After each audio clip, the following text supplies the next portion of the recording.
Nagbayanihan ang mga sikat na K-pop idol at actors para sa mga apektado ng wildfire sa South Korea.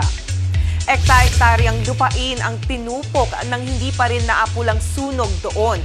Yan na raw ang worst ever wildfire na naranasan sa South Korea. Bilang tulong, nag-donate ng 1 billion won o 39 million pesos ang grupong 17. 200 million won naman o halos 8 million pesos ang ibinigay ni IU. Tig 100 million won o halos 4 million pesos sina BTS, J-Hope, Suga at RM. Pati na sina Girls' Generation members Lim Yuna at Taeyeon.